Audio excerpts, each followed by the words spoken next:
Hey healers, welcome. Welcome to my channel. This is Sarada Muladara, the rootchakragoddess. Thank you for tuning in. Welcome or welcome back.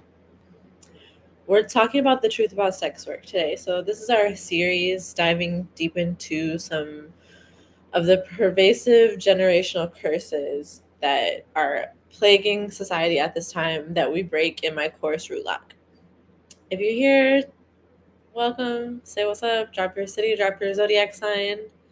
Welcome to the chat.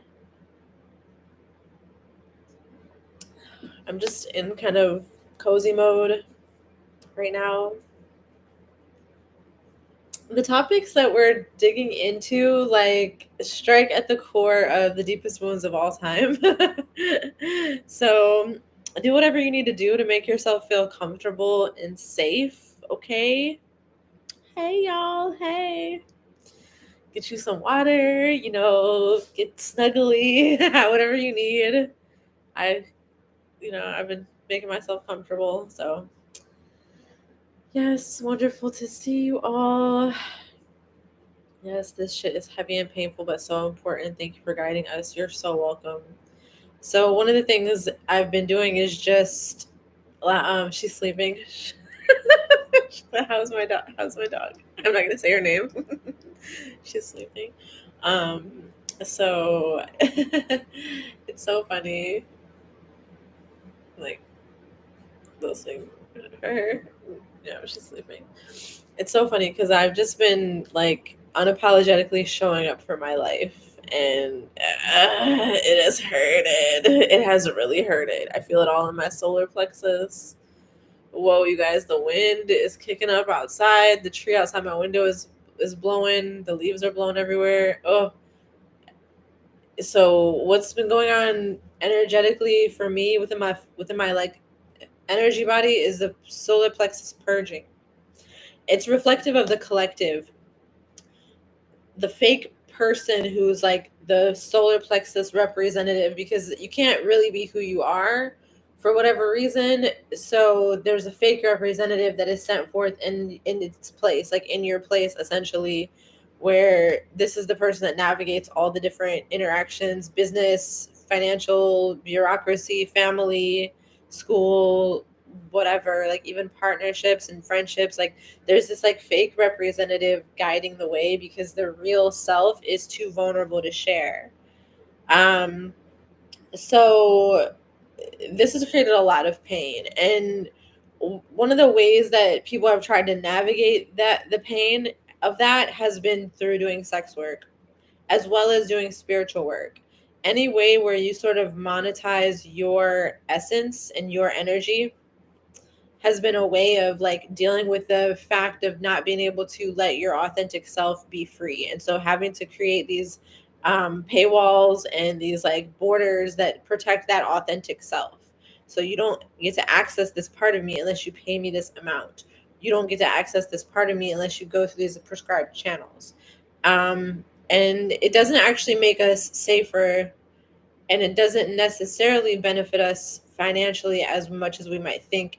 For example, say you always wanted to be an artist, like you always wanted to be a famous working artist, but you grew throughout life and kind of realized and seeing how things were that you didn't get that you didn't have that avenue as widely available to you as you did to become a porn star or to become an escort.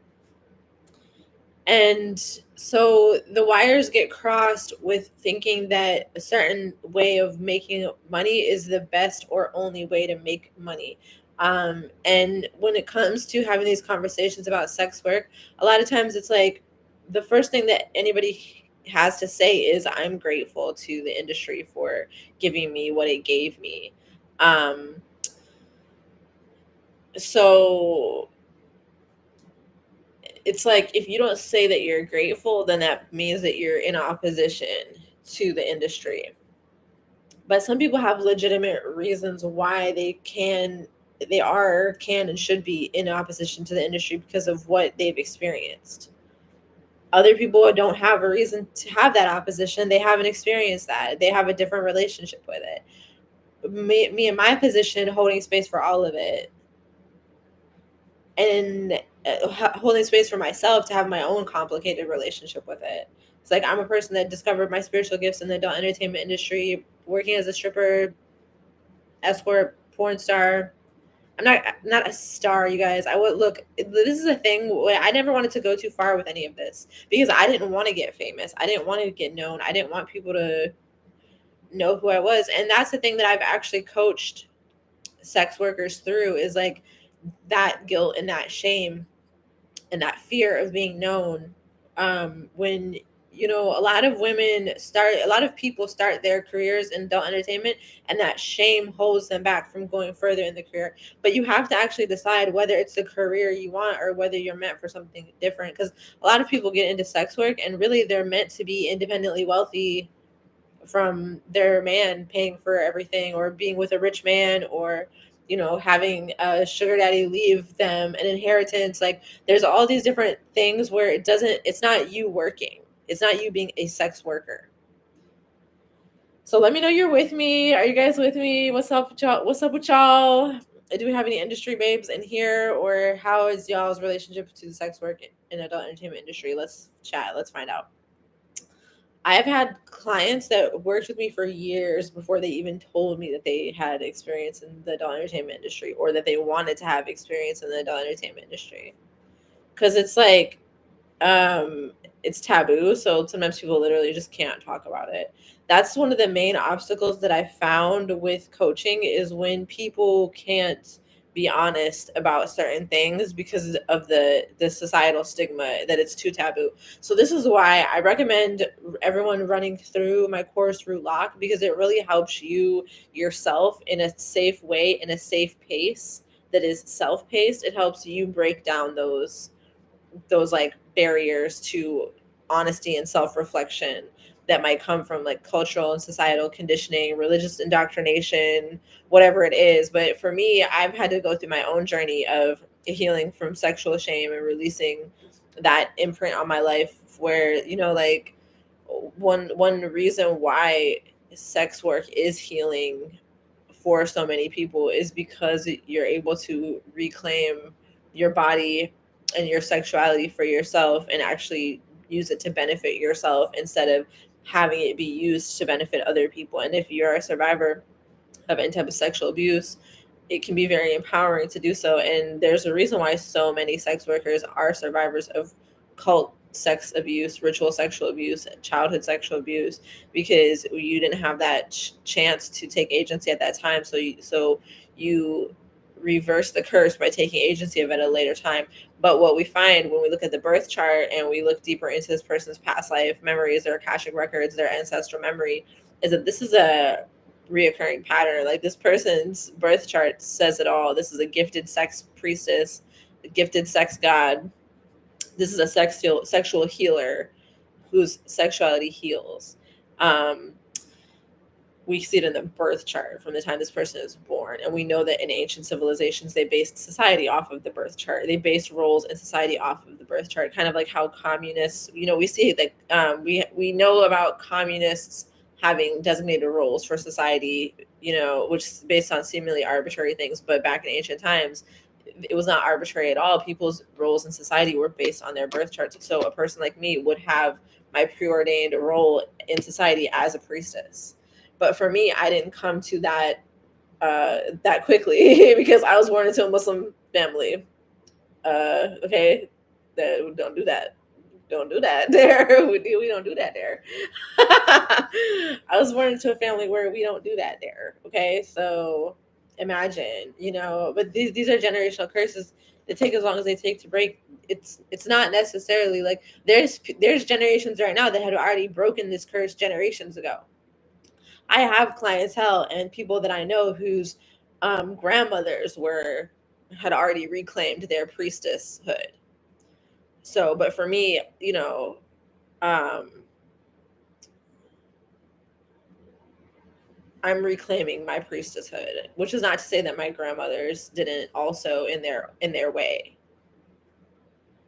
But because of me being able to break the curse of codependency, the curse of sexual slavery, all these different curses, the curse of spiritual slavery, all these different curses that had still afflicted my predecessors, it gives me a different opportunity to live my life. So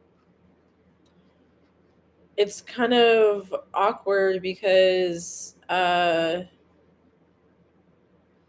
through my work doing holistic healing for hosts and creating supportive spiritual community for sex workers and survivors, I came to less of an identification with those groups. Like, I'm not a sex worker anymore. And then I started to see that everybody is a survivor of sexual abuse, or like the majority of people. And how do I really want to see myself, and how do I want to identify with myself? So I started to switch more to the terminology of being spiritually, sexually, creatively gifted. And I like how that feels. I like how that feels. It feels better. It feels better than identifying with the role of a victim, with the role of a worker, and the role that is there to provide the gratification to others. It's not fair to us. And this is why I don't want people to get the wrong idea with my approach to sex work, because I personally know that there is plenty of people who have the ability to like do very transformative, powerful things. It's all about you doing what you want to do, and that's the most important moment that we're in right now, is that when it comes to sex work and sex period, it's about you doing what you want to do and not imposing on anyone else or it being imposed by anyone else. So if you want to have a monogamous heterosexual marriage and bring 8 kids into the world and be a stay-at-home mom and homestead, and that is what feels really good for you, no one can tell you that you're wrong. And if you want to be a queer priestess of a trans coven, that is your prerogative. No one can tell you you're wrong. Your sexuality and your sexual expression is vital to your life and who you are on this planet. And it's not fair that so many of us never get the chance to explore our authentic sexuality outside of commodifying it for capitalism, for our own survival.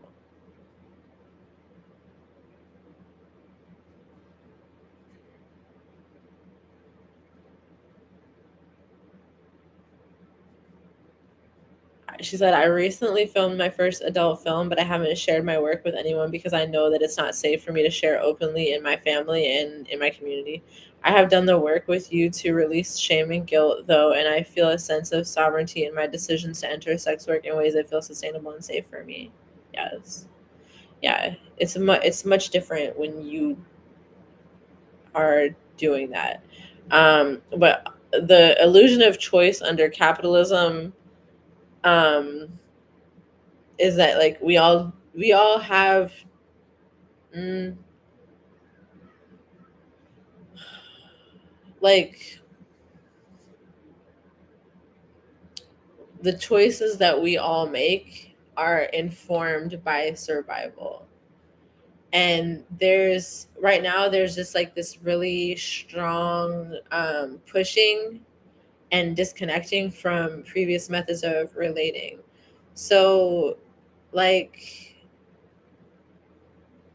one of the big things that's coming up is like people's insistence and need for other people to embrace them and embrace their choices, and to like think that a person that doesn't embrace that is your enemy in some kind of way. So for example, like a person might be like, I'm a sex worker and like my identity as a sex worker is important to me, and they might hear someone say like, I don't really identify as a sex worker, I prefer the term exotic dancer, it just makes me feel more, happy with it. And so that person is like, if you're not going to identify as a sex worker and be in the struggle with me, you are not part of my community. And this other person is like, okay, well, she might be dealing with some internalized whorephobia, does that make her your enemy? She might be operating in realms in which she can't be as open about her having pride in her identity and she doesn't even know what that is, does that make her your enemy? Likewise, like, looking at it from people's different perspectives, what can people offer? Because, like, for example, so it's the difference between being resourced and being supported versus not. And another thing too is that, like, nobody knows how things are going to affect them. So one of the things that I said when I first started my page, Sacred Stripper, and people were like coming to me, and then I had people that were like, oh, I became a sex worker because of you. I'm like, why? I did not tell you to do that. I did not tell you to do that, girl. That was all you, boo. Because I would never tell someone to do that. I would never say you should get into the adult entertainment industry. I would tell you don't do it.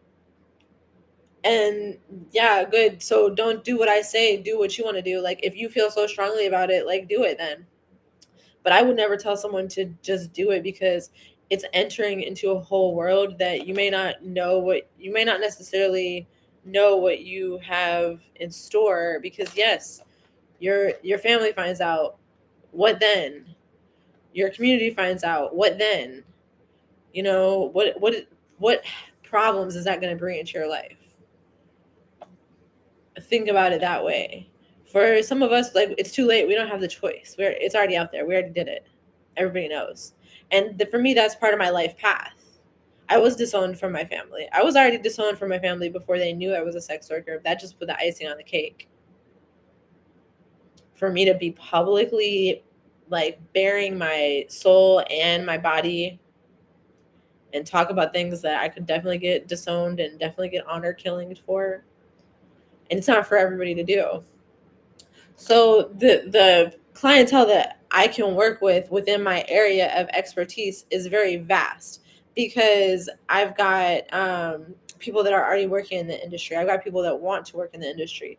I've got people that, are like exploring how to work with their sexuality in other ways.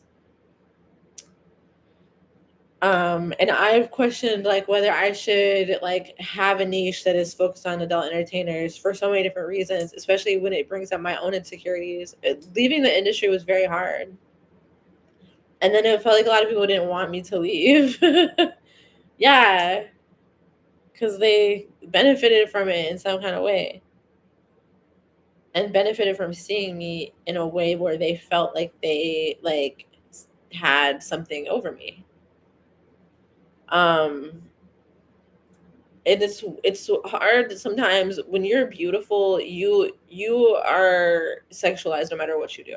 So a lot of people will just say, like, okay, well, I'm already, if I am a server, I'm gonna get sexualized, so I might as well be a stripper and make more money. If I work in an office, the boss is gonna try to fuck me, so I might as well be an escort and fuck him and his friends and make a bag. So we're working within a limited parameter of what we can do or what we see as possible for ourselves.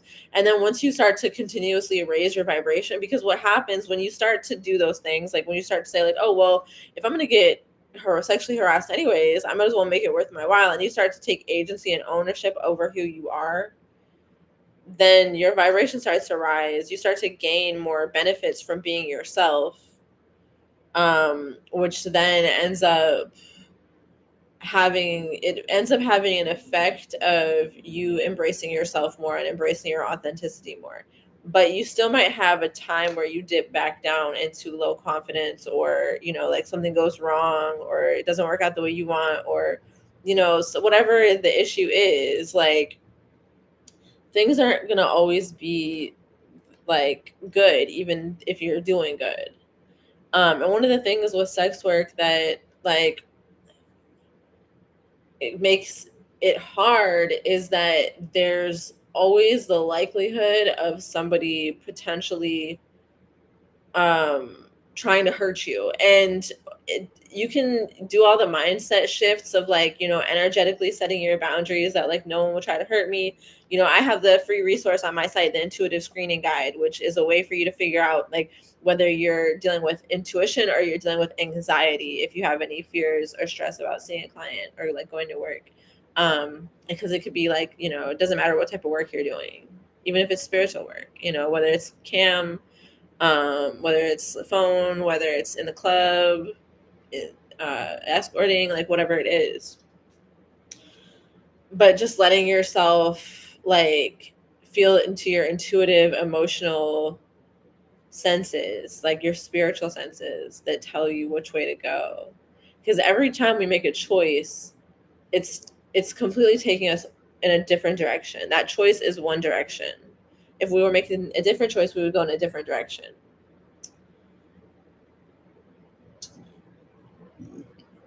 So when we fully commit to that direction, where is it going to take us? So for me, for example, like I was still escorting, and I had worked it up to my business to where like my escorting business was good. Like I rarely had problems that I would have to deal with. I didn't have, like, I had high prices, but I didn't have too much repeat clientele. I didn't need that. I didn't need it. So, I was also like not completely, like, it was a supplement to my income. It wasn't my complete thing. Okay. So I basically had worked into the adult industry into where I had done it for years. I had tried a bunch of different things. I had wrote out the ups and downs, with different platforms closing and different laws that took shape. And I was still able to have a really solid business for myself. I had beautiful photos. I had a beautiful ad. I had enough clientele to fund my endeavors, and I was good with it, And not only that, but like the majority of the clientele that I was seeing, I was happy with them. I wasn't grossed out or anything. Not that that matters, but it was something that I felt proud of because I felt like, okay, this would be my regular sex life anyways. But what I noticed is that it still was feeding a dopamine addiction. It was still feeding um it was just still feeding a demon within me. And it was causing certain problems for me emotionally that I couldn't get past. And so I was just like, you know what? I just need to know like what it would be like on the other side of this. And I just made the decision that I'm going to transition out of sex work. I'm going to stop doing sex work, and I'm going to focus full time on my spiritual work and my coaching business. And that was something that I wanted to do for a while. So I finally did it. And between 2021, when I was campaigning for legalization and decriminalization of sex work, to 2022, I was like having this total freaking crazy experience because I had declared my plan to banish the spirit of sexual violence. And wow, that spirit came for me. That spirit was like, banish who? Spirit was like, banish who? I'll banish you. I was so terrified. I really thought that I was going to get KO'd. It felt like everyone was my enemy. I couldn't trust anybody. It felt like everybody was out to get me. It was so wild. So that's when I started to learn that the spirit of sexual violence and like the conglomeration of sex work, child molestation, spiritual slavery, and sexual violence all conglomerated together as a massive generational curse that binds and enslaves so many that it's like, oh yeah, this isn't really just a simple choice to do sex work. It is ancient. It is old. It is deep. So, I know that a lot of you guys have been showing up with me for years, and some of you guys have studied with me. Um, we've done sessions together, but I've not even spoken like about a lot of the things that I experienced last summer and this past year within Root Lock. Like working with these energies, it is very dark, grim, demonic, and I know that everybody wants to like. I know this is the thing is like I will never see you as anything other than what you are, and that includes the good, the bad, and the ugly, and I can see all of it at the same time, and it doesn't faze me at all.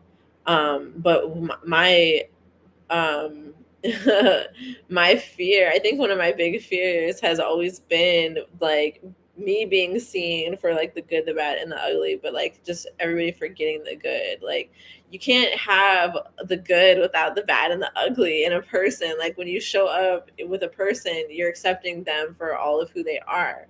And there's like some very real aspects of the people in this community, that who we are and how we are, this like intensity, emotional energy, strong creativity, a need to be seen and witnessed, neediness. Like, can we talk about it? Abandonment wounds. What is it that makes it so that you need to have a profession which people pay you like to be around you? Like, what? Why is it that some people on this earth can just have regular relationships and that's good enough for them, and that's how they live?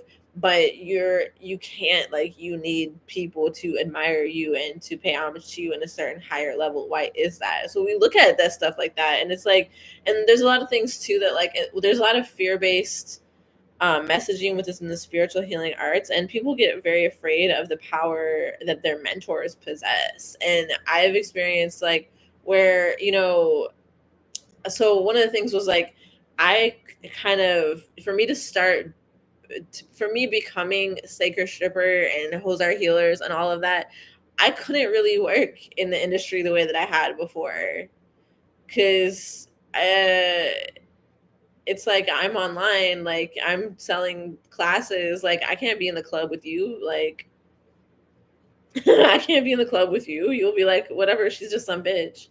But even still, it's been hard for me to like really like, elevate myself to my level of expertise, because like this is the thing, what we're dealing with right now, the shift that's happening in my business right now. There's a huge group of people that are ready to come and get help with me and get support with me from our community. But there's a lot of these women are older than me, and feel more experienced than me, or feel like, even if you're not physically older than me, maybe like an old soul. And so feeling like, there's a lot of people that like have trouble with allowing help in from somebody that they feel like they're at the same level at, or whatever. But I don't look at it like that, because I'm the top bitch in here. I'm the top bitch in here. So I'm the top bitch in here. So I don't care if you're older than me, if you're younger than me. Like I am a mom in here. This is my shit. Okay, girls. No, but this is my thing. So what happens is that like it's a self-defeating thing. So there's a few things. Okay, let's talk about some of the issues that sex workers and that people in our community have with getting help and getting support. Okay, because this is another thing too, is like, so one of the things about sex work and becoming a sex worker is that um people do it when they don't have the support that they need. Because like,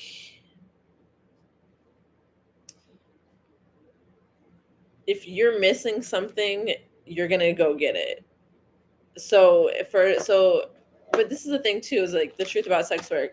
Okay, anybody of any income can be a sex worker. It's not just people that are broke that need money. Because like, say you're like a Beverly Hills like teenager that's like rich, and your parents give you everything, but you want a certain bag that your parents won't give you. So like, I'm not telling anybody to do this. Okay, but I'm saying like, this is how these things happen, and they happen in any income bracket, in any age range. Like, it's essentially just selling or trading your sexual energy for something that you want. But anybody would do that. You don't have to be a professional adult entertainer to do that. It's just that a professional is a professional at it and does it all the time.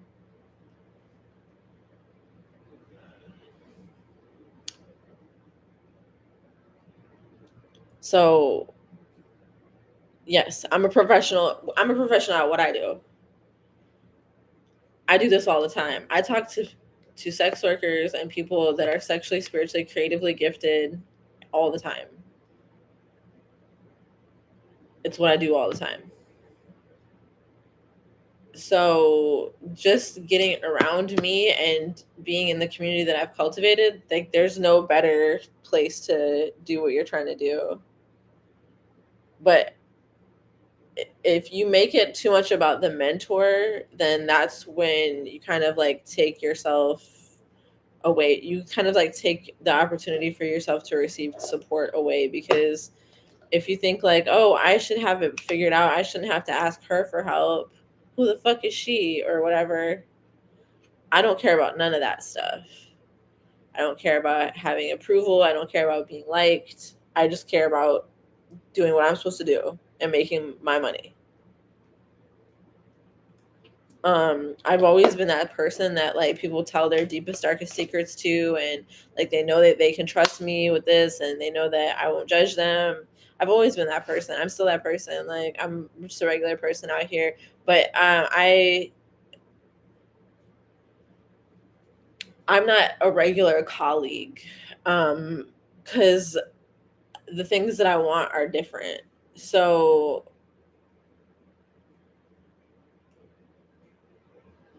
I'm not here to network, but I do enjoy everybody's presence.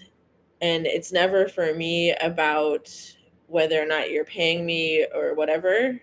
I still care. But for me, transitioning from the realm of sex work to the realm of spiritual work, and for me, transitioning from having most of my clients be men as a sex worker to having most of my clients be women as a spiritual worker, um, I think like there's so many things that women do on this end that they wouldn't like it if men did. Um, and that's a story for a whole nother video. Like, because being a sex worker and being a spiritual worker are very, very similar. Like, there's very, very major similarities. And so one of them is just like the fact that like people want to be in your presence all the time. I used to give all of myself and of my energy a lot, and then I started to realize how valuable and how profound that is, and like how much my attention can be felt. So I've gone through like all these different experiences within my professional realm, and within sex work, like I honestly can't really explain how navigating all these different realms has just shown me so much about being a woman. I uh what am I trying to say? Like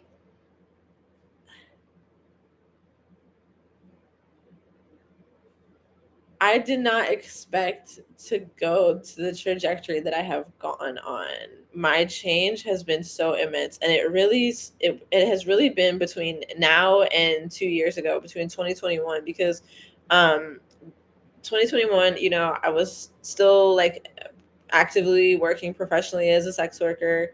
Um, I had gotten this grant from a arts foundation for sex worker art projects, and thrown a party and done all and like just invested as much as possible into hoesarehealers movement, and completely ran out of steam. It wasn't enough money.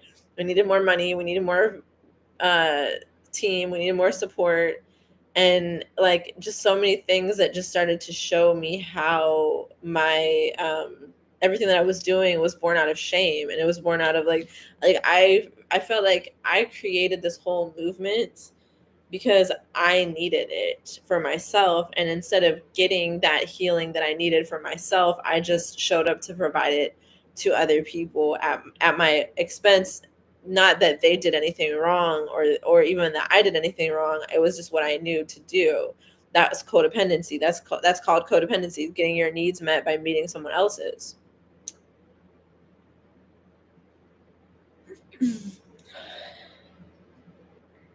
So um your journey is just your journey. Like you don't know until you've gone through it. um because like I never knew how to have basic boundaries, or like, you know, set things up in a way that was most beneficial to me. So I would have those moments of like just taking on too much and then getting overburdened, getting overwhelmed, lashing out, being dysregulated, being scared. It's like a lot of times people will look at a person like, why is that person acting like that? Why are they being so aggressive, or why are they being so mean, or whatever, or why is their attitude coming out like that? But it's like sometimes it's like the person does not feel safe. And for me, a lot of it has been just like never really having the space to process what happened, and that I needed the space to process what happened, which is why I created the platform that I created. But then it was like me holding the space, and that was again part of this curse, because for a lot of people you're used to having to handle things for yourself and for others, and so becoming a sex worker becomes a no-brainer because it's a way of handling things for yourself and for others. And like you're holding the container, like you're setting how things go. And for me, when I started to get into my spirituality, and I used to post like quotes from the Quran or the Bible or positive affirmations and stuff, then the homegirls that I knew they would be like, whatever, she's a hypocrite, or they would make fun of me behind my back about how I was a hypocrite because I was getting into my spirituality. But really, like, I was like frustrated by the fact that the people around me were like in denial about like their reality, that like I knew bitches that were straight up hoes but like could not admit it out loud. And I just felt like all this lying and living a double life is hurting me, and I just didn't want that anymore. So I created something where I didn't have to do that. And because I felt like I want to be a spiritual worker, but if I go into spiritual work, I will have to hide this whole part of myself, and I'll feel like a fraud and a phony every single day of my life. And then I was constantly running into people that were sex workers in the spiritual spaces that I would go into. And I was like, we need something for us. And I created it, but through my transformation process, because I validated that aspect of my identity so much that I didn't even need it anymore. And this is the thing that happens. It's weird. So you don't know, and reality is not real. Reality is not real. It changes. So she asked, sometimes with mentors in this realm it feels scary because you wonder if you're getting guided into something for the wrong reasons. How do I know if I'm asking for guidance from anyone, you, etc., for the right reasons? I don't know. Yeah, because you don't, it's not about what's right or wrong, it's just about what's right or wrong for you. I've spent the majority of my like energy when it comes to processing my professional role. I spend a lot of energy making sure that it's for the right reasons and it's for the highest good of all. Um, because like you really can't know what's right until you know. And sometimes you might realize that it was wrong. Like you might realize that you were wrong. So what are you going to do then? So for example, one of the things that's really hard when it comes to like mentors, is people getting guidance from spiritual mentors. A lot of times people tend to put too much on that mentor. And then so it's like, you're going to have obviously magical moments. Like this person said, there are moments in this where the shininess around your third eye looks like a dove or like a white eagle. It's dope. So like you'll have moments where you're like having a spiritual, like transcendental experience with a person that like that's of a high vibration, or that is giving spiritual guidance. Like I'm giving spiritual guidance. My audience is extremely small. If you look at it compared to a lot of readers and people on YouTube, my audience is extremely small because it's extremely specific. Like I have not, in the time between November 2021 and now, I have not tried to make myself visible. I didn't want to be visible. I wanted only people to find me that were meant to find me. And then I could really feel secure knowing that like they were all supposed to be here because I wasn't just out there in front of everybody. Plus, I didn't feel safe to be out there in front of everybody because the things that I'm talking about are very personal, and then that gives people license to get into my personal life. But luckily, the majority of my audience and my clientele is like deeply respectful, so that doesn't usually happen. At least not to my face. So I'm cool with that. I'm cool with that. But you just have to know, that's why I tell you guys like to pray and ask your ancestors for guidance before you work with me. Because you have to know, and what ends up happening for a lot of times is like the thing that will keep you from doing it, it's not your highest good. It's something that benefits from you not achieving your highest good. So if there's like an entity that's attached to you that's feeding on your energy, that's keeping you stuck, like so for example, say that in your family, in your lineage, there's an ancient agreement where the firstborn daughter of each family is sold into sex slavery. And so she doesn't know it, but in this modern day, she becomes a stripper at age 18. So she's going to a certain strip club where there's a certain demon that presides over that strip club. Okay, people don't look at life this way, but this is real life for me. So there's a certain strip club and a certain demon that presides over that strip club, and that is the demon that her family is indebted to. And every generation they have to sell one of their daughters to that club. So she goes in there and she don't come back. Like she don't come back the same, or like parts of her soul don't come back. Okay, so for you, so say you want to break that curse. All right. So first you're going to lose your job at the club. So whatever money that you survived on, now you don't have anymore. You have to do something else.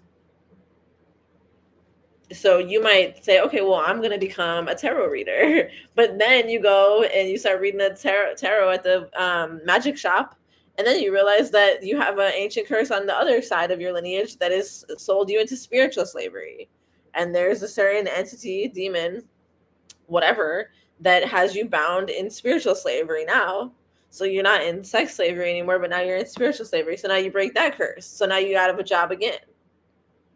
So when you're breaking these curses, it's not for job security, but if you create a business where you help other people do it too.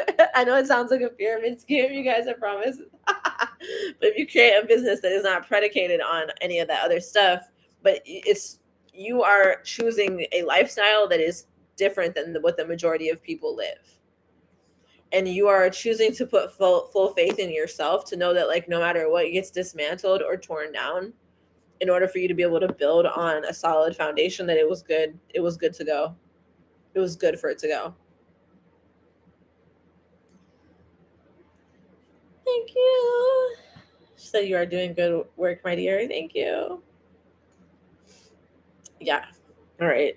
So now it's really, really good when your colleagues want to see you win, because a lot of people won't want to see you win. But that doesn't matter. You can't create for the people that are in your audience. You have to create for what source is communicating through you. So just because everybody wants to hear you say a certain thing and they want to see you show up a certain way, they want to see you put your body on display or whatever they want from you, doesn't mean that you have to provide that to them. And also like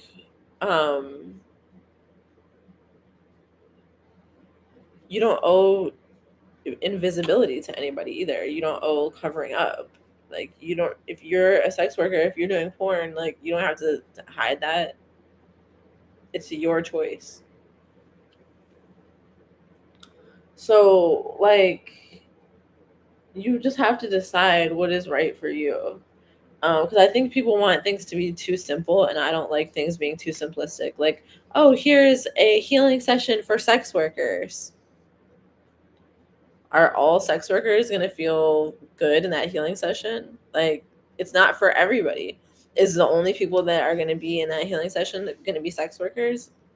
Like, everybody is welcome, depending on if it's for them. You just have to decide, because right now there's so many options. Like there's multiple people you could go to about anything. I specialize in breaking generational curses, and it's not for everybody. It is not for everybody.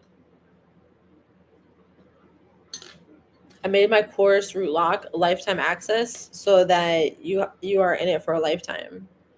You can come and go as you please, but you know that you can always come back to it.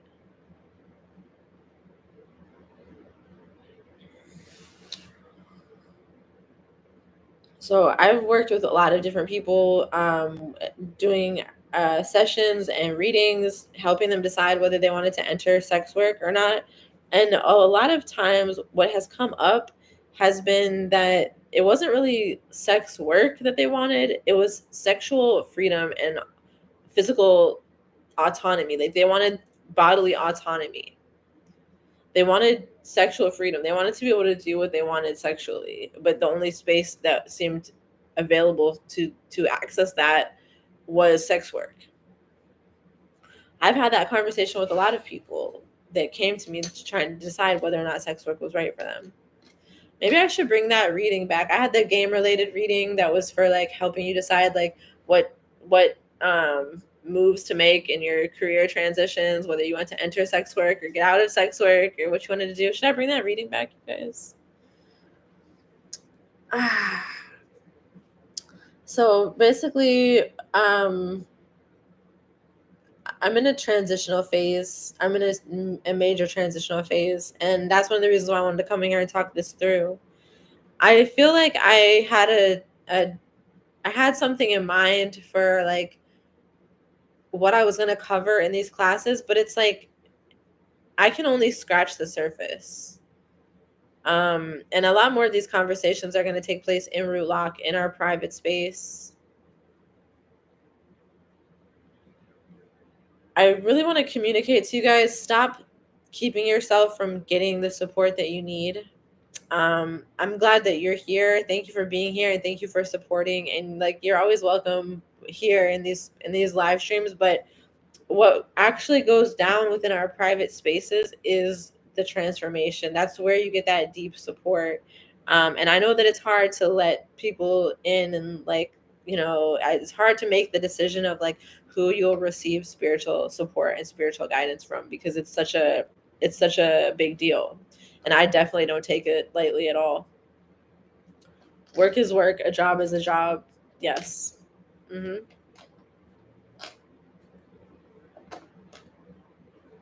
There's things within everything. So because for example, like I have to constantly make sure that I'm acting in integrity. Like I can't look at people as just dollar signs. I can't be that short-sighted, and then like I can't be too excited when like certain things happen, cuz I have to keep a balance.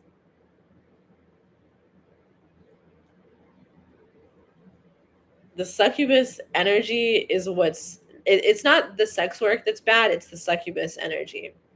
It's the succubus demon, and it's the perversion of the Lilith god demon. Yeah, it's the perversion of Lilith and the prevalence of succubi demon. It's the fact that people are born into sex slavery, don't even know it, and they think that it's just a job, but it's really a fulfillment of an ancient demonic contract. So with what I'm helping you guys with, it's like it's so deep and it's so multi-layered. It's ancient, it's ancestral, it's being anchored in with your families right now. And a lot of you guys know my story. Like I'm estranged from my family of origin majorly. Um and a lot of that is so that I can do this work. And personally, like when doing spiritual work, I don't need to have a bunch of non-believers around me, and I don't want to either. So it can be very helpful to have a person like me in your sphere and in your orbit and available to you for support, where I can hold that line for myself and I can help you hold it for yourself too.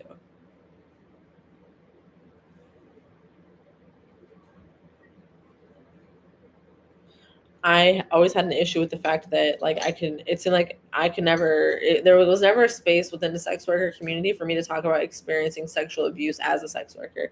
And I went ahead and opened up that space and created it. And like, you really can't focus on that stuff too much when you're trying to have a profitable sex work business, because like that's that shadow work that it's hard to do when you're still working. So I recommend taking breaks when you come in to do this work. I recommend being ready to cry and ready to hurt. And anytime it's ever, whenever it's your ego at the forefront, it's always gonna backfire here. It's always gonna backfire. It backfires for me, and it's my shit.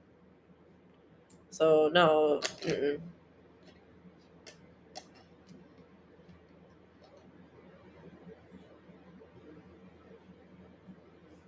It's really important a lot of times for people to feel like they know what's right, like to feel validated in the correct opinion. And unfortunately, that's not a thing. That, to me, that's not a thing. There is no correct opinion. I could say something with full conviction today and be wrong as fuck tomorrow. So you never know. And I think that that's the main thing that I would impress upon anybody is like to make your own choices for yourself. Because I could sit up here and say like how I feel about sex work, but that doesn't mean that you're gonna have the same experience with it. But I remember when I was working as a professional community organizer, and I was organizing a conference. And at the conference, I had organized a lunch for sex workers.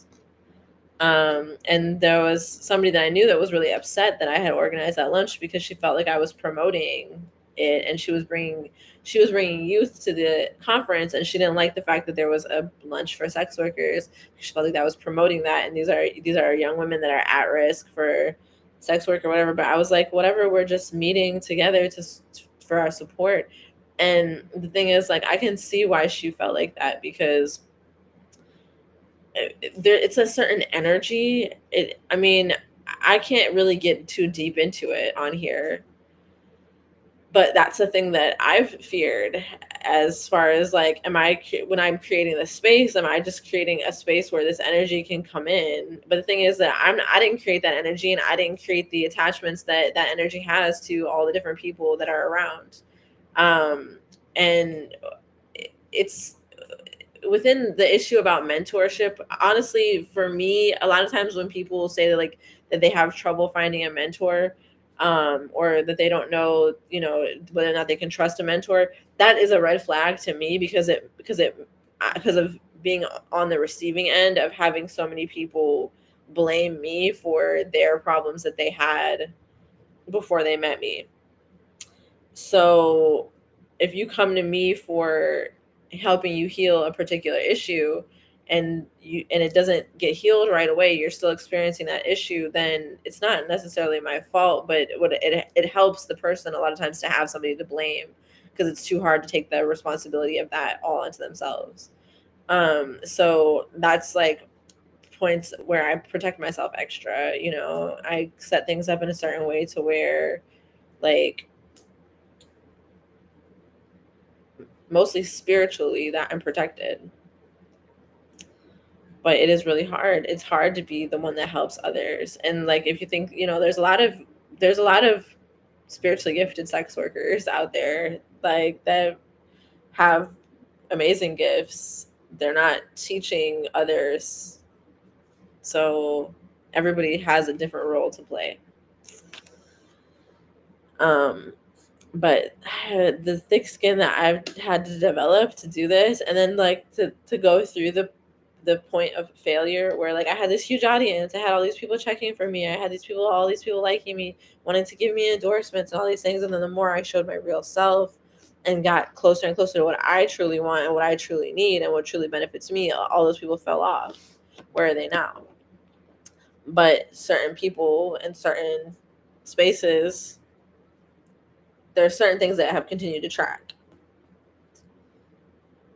So if you guys want to know how I made my transition from being a sex worker to being a priestess of supportive spiritual healing spaces for sex workers, read my essay, Sacred Stripper: Intersections of Culture, Religion, Sex Work and Consent in Towards Bodily Autonomy book that is about decolonizing sex work and drug use.